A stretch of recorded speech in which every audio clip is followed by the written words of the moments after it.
Lifetime with Tracy. Today I'll be interviewing some of the main characters from the book that won the Lifetime Achievement in Literature for Young Authors Award, Fever 1793. Our first guest is really courageous and she stands up for what she believes in. Please give it up for Matilda Cook. Hi, thank you for having me, Tracy. Thank you for coming. Now Matilda, I've heard that you're really courageous. Can you tell us about this? Yes, I think I mostly showed courage when my mother and my grandpa had gotten sick because I had to take care of them and bathe my mother and make sure that they were okay.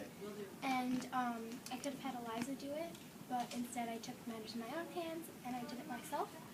And also when my grandpa had gotten sick, I let him sleep while I went to go get food and water. And sorry, I'm kind of nervous. It's okay, don't be. And I went to go get food and water and let him sleep because I knew that I didn't have enough time and I knew that he was going to die soon. And yeah, so I took responsibilities and I did it all by myself. Amazing, that was really brave of you. Thank you so much. Matilda, now that I know how you showed courage, could you tell us more about the overall story? Yes, of course. In the book Fever 1793, Matilda, me, was with her mother, grandfather, and Eliza. When their maid Polly suddenly dies along with hundreds of others, the bell rings endlessly from so many victims dying of the fever. Many people began to move, afraid of what terrible things could happen to them like they did the last time the fever was there. When Matilda's mother gets the fever unexpectedly, Matilda and her grandfather leave because Matilda's mom is worried that Matilda will get the fever. When they are crossing the city, they are stopped by town guards. They check Matilda and her grandpa for the fever, as they do with everyone else who comes through the city. Although her grandfather does not have the yellow fever, he does have the summer garden. When Matilda's grandpa rests, she goes out to find food and water and suddenly passes out. Matilda wakes up in a hospital, and after a while, her health improves. Matilda and her grandpa return home to find the coffee shop damaged by thieves and looters. One night, while Matilda is sleeping in the coffee house, thieves and looters enter the coffee shop and try to attack Matilda. Her grandpa tries to fight them off, but ends up being badly beaten and dies. Now all on her own, Matilda finds an empty building and an orphan named Nell, whose mother is dead. Matilda takes care of Nell and makes her a part of the family. In the end, the frost comes back and the fever dries out. Also, people who escaped return, and Eliza and Matilda run the coffee house together. Miss Cook, my mother, was taken care of at the Ludingtons, and once she fully recovered, she was reunited with Matilda and the rest of the family. Wow, that's quite a lot, but very interesting. Okay, Matilda, thank you for talking to us, and we'll see you once more during the show. After the break, we will talk more to the grandpa, so don't leave us. We'll be right back. Just a minute ago, we spoke to Matilda Cook. Now, please give it up for her grandpa. Hi, welcome to the show. How are you? I'm feeling great. How are you? Good, thank you. Now, each year lasts the same amount of days, and we all know that. But can you tell us some things from 1793 that were important? Of course. First of all, the fever spreading was a really major event. It started in 1793. We first thought that it was brought by infected seamen from tropical ports, but then after some research and testings, in the 1900s we found out that it was just caused by mosquito bites. On October 11th, 1793, the fever just ended with a count of over 5,000 people dead, and of course because of the fever, this time period was called the critical period. That's really devastating, but truly interesting. Yes, it really is. Okay, thank you. Everyone, don't be sad. We will see him later on in the show. But for now, please give a warm, welcoming applause to Matilda's mother, Mrs. Cook. Hi, how are you?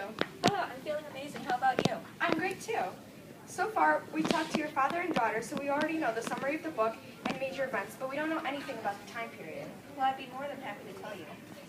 In 1793, the Revolutionary War just ended, and the U.S. was forming its new government. This was the time of horse-drawn carriages and cobblestone roads. The yellow fever was loose and running around the city of Philadelphia. The ladies had to wear long dresses that covered their ankles, and the men had to wear boots, nice jackets, and occasionally a top hat. Also, at this time, Philadelphia was still the capital of the U.S. Amazing. Thank you for the information. Now we will have our last interview involving you all, so you can just stay seated there, and we'll welcome Matilda and the grandfather back. Hello once again to you all. Hello. Hello. The last thing I have to ask for you guys is, what are 3 facts and 3 fictional things from the story? Well, first a fact is that the yellow fever is transmitted by mosquitoes. And a fictional thing is that people believe the traders and seamen had brought it to their land. Another fact is that Alexander Hamilton, the U.S. president at the time, He did get yellow fever, but he didn't die from it like the author said that he did. Lastly, it is true that if you get the yellow fever, you cannot get it again. The author made this fictional because he made some people get it more than once. Thank you all for coming here. It's been a pleasure to get to know you in the book Fever 1793. I'm sure you guys will come back here in the future.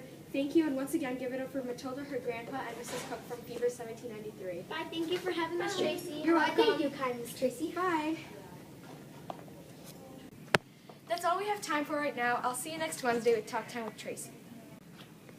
Hi, thank you for having me, Tracy. Thank you for coming. Now, Matilda, I've heard that you're really Wait, what? I was going to say cat, and then I was like, did you stop? Hi, thank you for having me, Tracy. Thank you for coming. Now, Matilda, I've heard that you're really courageous. Can you tell us about it?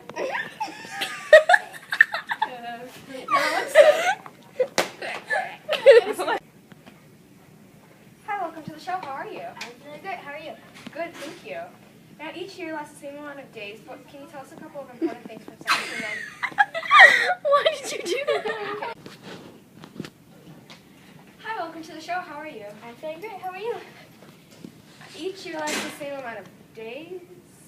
But, oh my god, I can totally messed up. Oh, I was supposed to go now. Okay. Yeah, you were supposed to go. Hi, welcome to the show. How are you? Hi, welcome to the show. How are you?